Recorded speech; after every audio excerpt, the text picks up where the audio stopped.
Ladies and gentlemen, independent Americans around the country and around the world, welcome to an episode that defines why I want to do this show. We are bringing a very important, timely, inspiring guest, a returning champion, back on the program to enlighten us on the most important issue facing our country and our world. I am humbled, inspired, and proud to welcome back to the show Adrian Bonenberger. Welcome back to Independent Americans, my friend. Thanks for having me on, Paul. It's a privilege to be here. So we may get cut in and out. If we do, we'll pick it back up. It was 1 year ago that you joined us on this show with your wife, Irina. And at that point, you were working on getting your in-laws out of Ukraine. It's a year later. A lot has changed. First of all, just thank you for doing this. And then I'll start off with the question I ask everybody. Where are you and how are you? I'm back in Ukraine. Not totally surprisingly. I think I really, in a lot of ways, didn't want to leave Ukraine to begin with. In March of last year, when we left, the situation was obviously unsettled, and though the Ukrainians have done a ton to improve that situation, there's still a lot to be done. I'm good right now. I left my position. I left my job. I joined the Ukrainian military, so that's where I am now, and I'm helping them prepare for the upcoming offensive to take back their territory. So I want to unpack all of this, right? I mean, you are, for folks who were watching on video, you're in camouflage. You've got camo netting behind you. You're using a handheld phone to record this. We may get interrupted, but set the stage for us as much as you can. Why did you do this? And where are you as with as much operational security specifics as you can? Why did you do this? And explain where you are right now and what you're doing. I'll start with the where I am. In general terms, I'm in a training area with one of the many Ukrainian units that are preparing for. Nobody really knows, I think, where and when the offensive will strike. Ukraine's general staff is figuring that out as we speak. Probably, I think this is open source at this point with the assistance of U.S. intelligence and assessments. But we're doing really basic, like any infantry officer would understand what we're doing now. We're doing, Ranger school, small unit leadership, small unit tactics, and stitching that in together, the infantry, the mechanized infantry, the armored units, the artillery, and you can hear it all coming together at all hours of the day. So if you hear any booms, please excuse that. That's what that is. Night training, day training. I've been here for a little over a month, and it was pretty quiet when I got here to begin with, but it picked up pretty quickly. So where I am, I can't say exactly, but there's a number of these training areas across Ukraine, and they're all very busy, as I understand. And I can see here, it's incredibly busy here. And I think, probably tens of thousands of soldiers are getting ready to do the big thing. And I don't know where that big thing is going to happen, when it's going to happen exactly. I think the Ukrainian staff has, the general staff has a good idea of that. But a lot of it depends on readiness. And readiness comes back to, why I'm here. The why I came back is I didn't really want to leave the country to begin with. When we got my in-laws out, I saw that there was a lot of training that needed to be done, a lot of preparation for the military. And since that time, I have, when I came back, I saw that that's still the case. I mean, at a platoon level, at a company level, at a battalion level, like there's an almost infinite need for training. You were in Iraq. You know, you think about all the glass house training we did, you know, for CQB, that stuff. I mean, like, that's the type of thing that they need. A lot of folks here are, you know, either on the front line or are just coming into the military with very little experience. So something that Western trainers, American veterans, can do is come over here and help folks prepare. So I knew about that from my first hitch over here. I wanted to do something a little bit more direct, and so that's why I came back to do this. I knew that, you know, helping them get ready for this offensive was probably going to be the single most useful thing I could do as a democratic citizen, citizen of the U.S., citizen of the democratic world, the civilized world. So you have a writer's eye and mind, and you can paint a very powerful picture. And I'm going to ask you to do that. But also just talk about maybe the process. You and I are friends. We stay in regular touch. You've been on the show. We work together on a lot of causes, you know, and I knew this was coming. We have lots of friends who are American veterans, who are NATO veterans, who have gone at different points in the last year. You went from Connecticut in a civilian job. You're not a young guy anymore. You're not 21 years old. And now, you know, you got grays in your beard and you got camouflage on, you got a rifle up, and you might be going off to die for a cause. Can you talk about, you know, in your mind, what was that process like? Was there something that pushed you to the point where you're like, all right, now I'm going? Oh, and then once you decided to go as much as you're able, what was it like as an American veteran to join up for the fight in the Ukrainian military now? We've covered this over the last year. It's changed, it's evolved, but can you explain what that process was like? Yeah, I think the process has been different for different people, and you'll see some folks who joined the International Legion. There are other folks like me who joined the Ukrainian military to do something like this.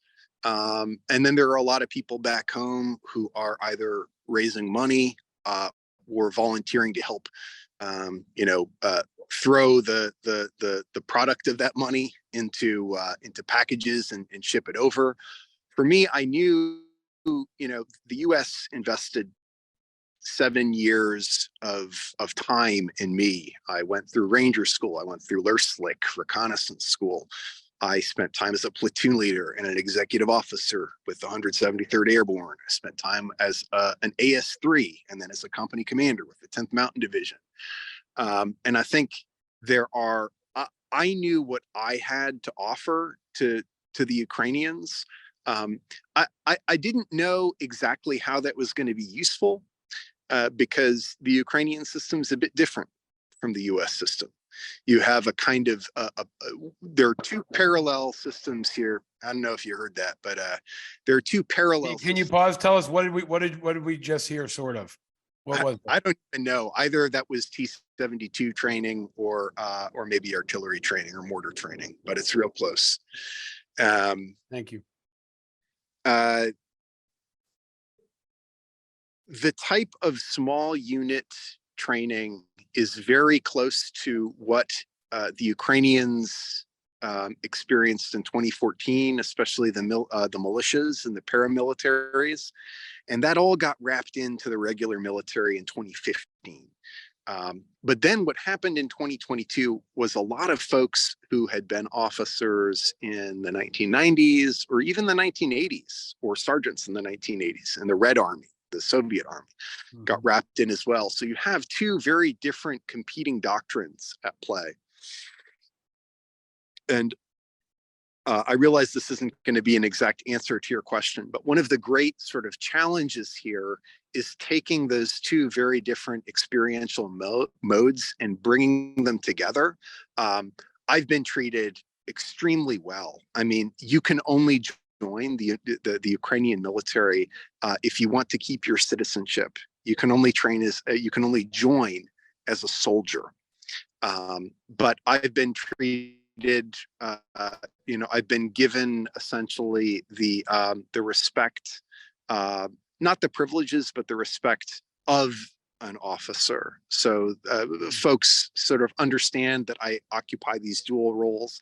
And as a result, I'm able to sort of advise the people from who have Red Army experience, some of whom have experience in Afghanistan, 1980 to 1989, and give really good training, I think, substantive Western style training to the folks who are just joining the military now with no experience. So do you have dual citizenship? Or, and what's the unit like that you're operating in? Are you operating in English? Are you operating in Ukrainian? How is that, functionally working for you? I'm an American citizen, and the unit that I'm with a pretty special unit. I'm with a reconnaissance unit, and there are people here who speak English, which facilitates training. But a lot of the training that one does in the military it doesn't even require English. It just requires demonstration. I'll give you an example of what I mean here. Today we were doing CQB training. So we were, entering a building and clearing it, an urban task, which tells you something about what the Ukrainians themselves are expecting. And the units, these team size units, 3 to 4 people, were doing a pretty good job. They wanted to go faster than they needed to, and they were making the same type of mistake. So I just jumped in. I jumped in the stack at the front, and I did a couple of reps myself with the groups, and then they understood. But it was nonverbal. A lot of this stuff is very common sense. You know this. Military stuff is all very, very common sense, and then you just train it over and over and over again, and you get good at it. And if you have time to train these tasks over and over again, and you get good at them, and you take them seriously, then you're lethal. And if you don't have time, if you're just thrown to the front, or you don't take it seriously, then you have real problems. But the people here, for these people, it's life and death. They understand that if the Russians come here, then whether it's them or their parents or their family, that they're going to, something terrible is going to happen to them. So it's like, the people here learn in a day what folks back home would learn in a week. Got it. And for folks who don't know, CQB is close quarters combat. So we're talking about urban environment, combat training, kind of the stuff, unfortunately, you've been seeing in SWAT teams in mass shootings lately, right? Is probably the most inside look that people have had. Adrian, I know that by being there already, you're willing to die for this cause, but can you explain quite simply, why are you willing to die for this cause? You could be hit by a rocket right now. You could die in the next couple of weeks. And I think what you're doing is heroic and important. But for Americans back home who maybe, or anyone who's listening, why are you willing to die for this? To me, there's no difference between what the Ukrainians are doing here today, what they're fighting for, and what my ancestors fought for in the Revolutionary War or the Civil War or World War I or World War II.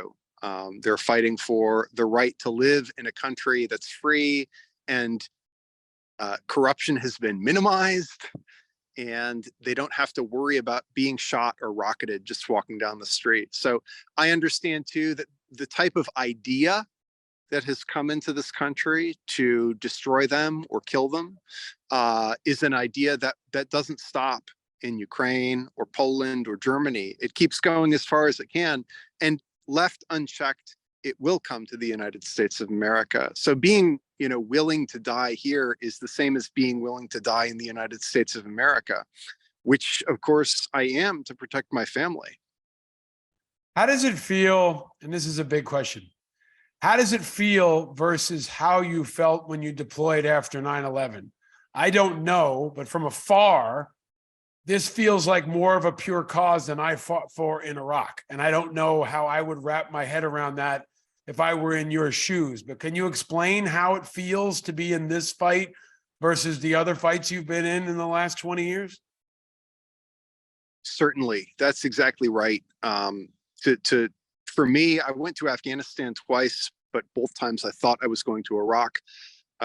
For me as a leader, as an officer, and also as a citizen, my thinking was I wanted to take part in the same struggle that my fellow Americans were taking part in.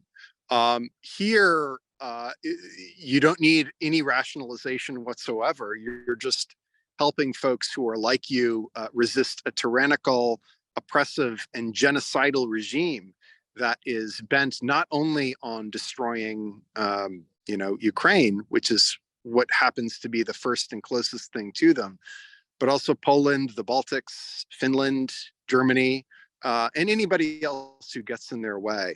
So it was an abstraction to a certain extent when it was Afghanistan. In Afghanistan, I cared about my fellow American citizens and soldiers, the people to my left and my right. Here, I care about everybody. Mm. I just want to thank you for sharing all of this, because everything you're sharing, I think, is important and so timely and courageous. Let me ask you, there's everybody's waiting for a spring offensive.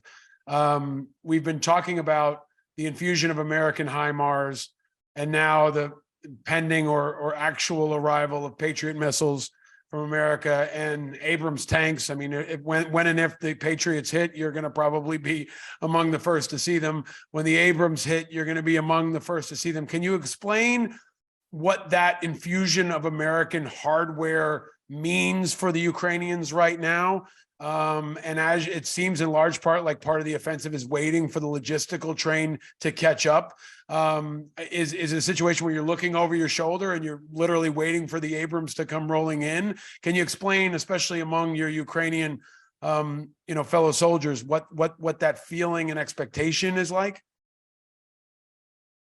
Yeah, I don't know that there's going to be a spring offensive. I know there's going to be an offensive. It might be in the spring, it might be in the summer. It was raining for a long time here. It was raining this morning, and when the ground is wet here, you can't do shit. Tanks and BMPs and mechanized infantry can roll and nothing else can. Cars get stuck all the time out here.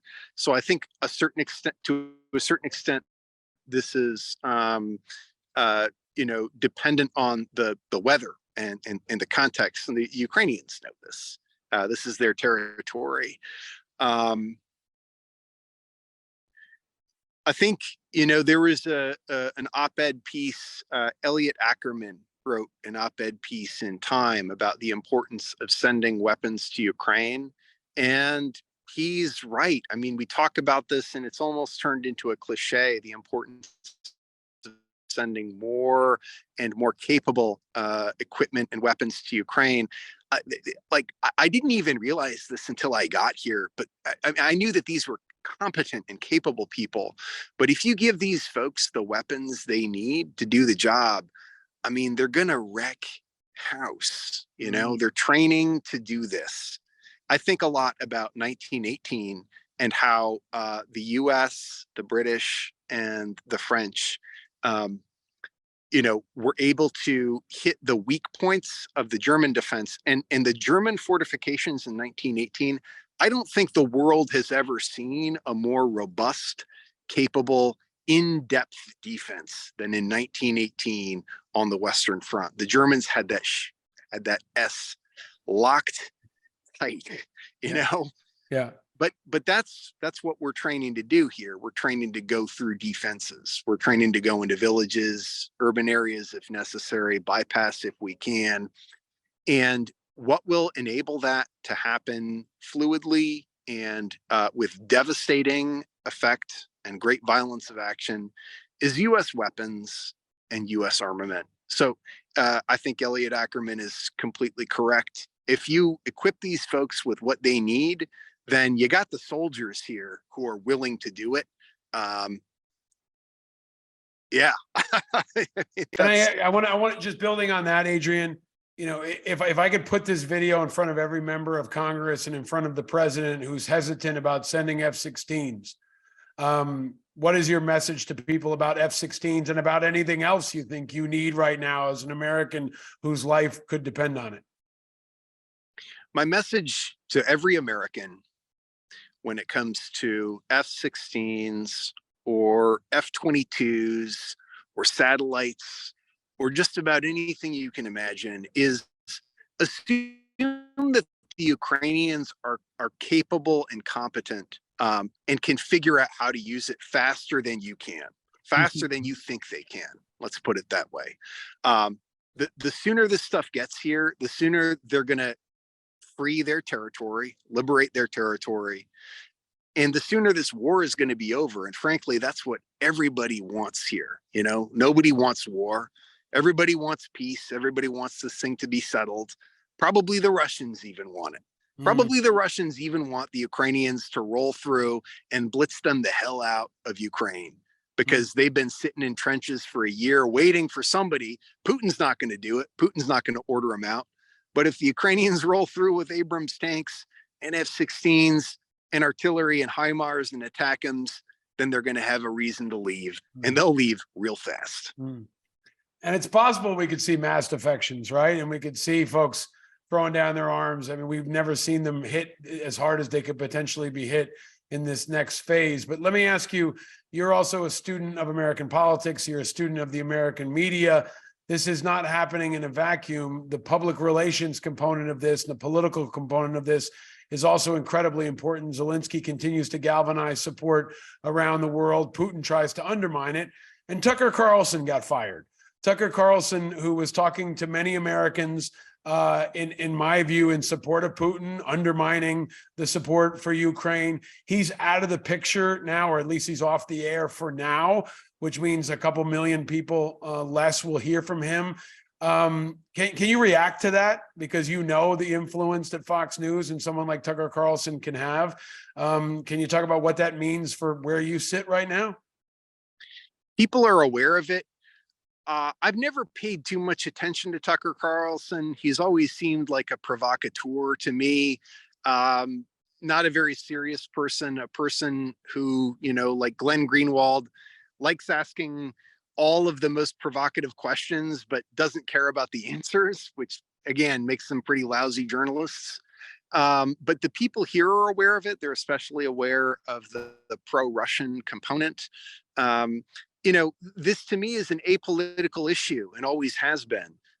In my town, I'm a small town politician, and the Republicans and the Democrats have always been very much like, this is, obviously Ukraine defending itself, a small country defending itself against a bigger country.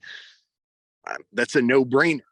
This isn't something that's really partisan or politicized.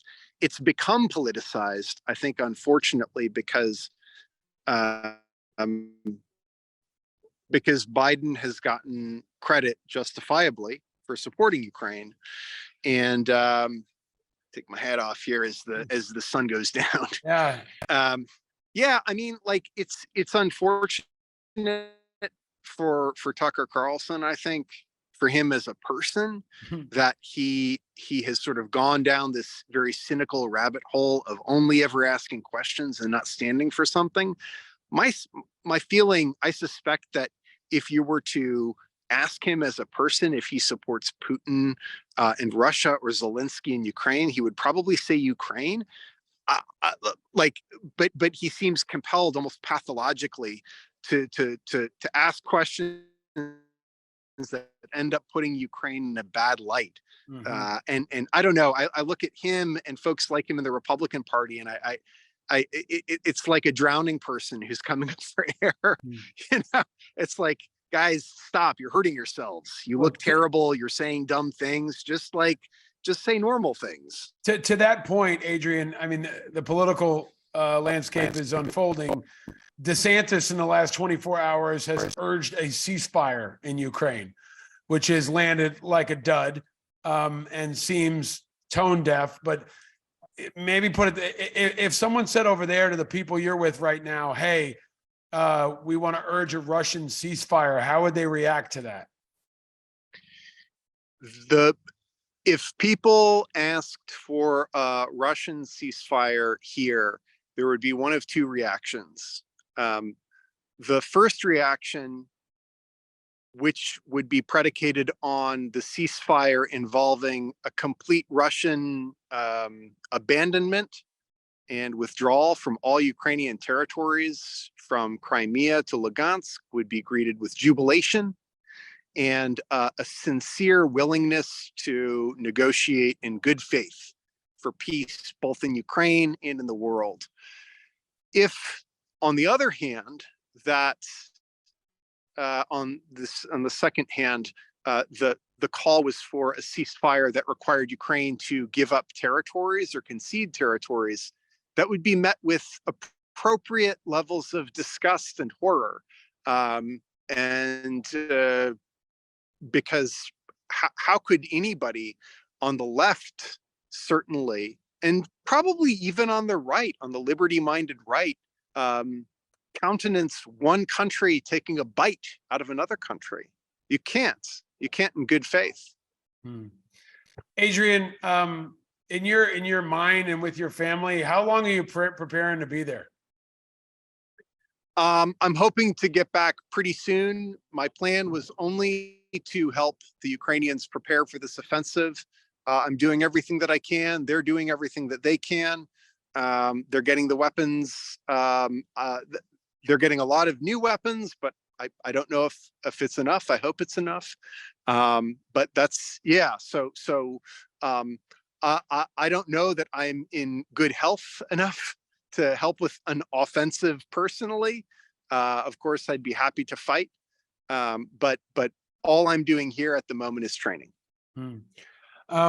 Adrian, what else? I want to let you go. The sun is going down. You've got training to do. But what do you want people to know about the men and women that you're serving with? I feel like in every war, the service members become kind of this monolith, right? And amazingly, I wouldn't have expected it, but I feel like we don't know the names of Ukrainian heroes. We don't know many people in Ukraine outside of Zelensky, but like, what do you want people to know about the men and women who are feet away from you right now, preparing to die? What do you want people to know about them? These people are young and old men and women who do not want this war. They never wanted this war to come to them. They've got families, many of them, or they're hoping to start families. They have the same hopes and dreams of every American and every Westerner, every German, every Britisher, every Frenchman, every Italian. They just want peace for their country. They want to be able to do this for themselves. And there's this awful bully. I don't even think all Russians probably want to be doing this, but every Russian who is supporting Putin right now does. And what they're enabling is the greatest crime that one person or nation can do to another, and that is the crime of an offensive war. And so what I want folks in America to understand is all we have to do, we don't have to even do this in an active sense. Many people can do it in a passive sense. It's just support Ukraine. Just keep supporting Ukraine, in your prayers, in your thoughts. If you can give 10 or 20 bucks to some charity, that's great. If you feel that your tax dollars have supported it through the weapons shipments, that's great too. But please, keep supporting Ukraine. You will not be on the wrong side of history if you support Ukraine. And if for whatever reason you think supporting Russia is the correct thing to do, I beg you to take another look at this, take another hard look at this, at the facts of it, take another look at it from the other perspective, because you'll see, I guarantee that this is the fight that needs to happen right now in our generation. And if Ukraine wins, a lot of bad things that will probably happen otherwise won't. And if Ukraine loses, good God, I mean, I don't want to be out here for another year or 10 years, doing this with Nazi Germany 2.0. You are an incredible American. You're an incredible global citizen. I'm going to ask you to stick around for 3 minutes for a couple of extra questions for our Patreon members that are supporting this work and helping us bring this kind of content. My thanks to them especially. But you're a true hero, man. I'm honored to call you as a friend. I knew you were going to go back. I just want to send you all our love and support. and our strength, and all our best to your family. Thank you for cutting away from what you're doing to spend a couple of minutes with us. I think you're an incredibly valuable spokesperson now as well. And I know when you get home, you're going to continue to do that, but stay safe, man. Keep your head down, and Slava Ukraine. Herom Slava. And stay vigilant, man. Stay vigilant. You got it.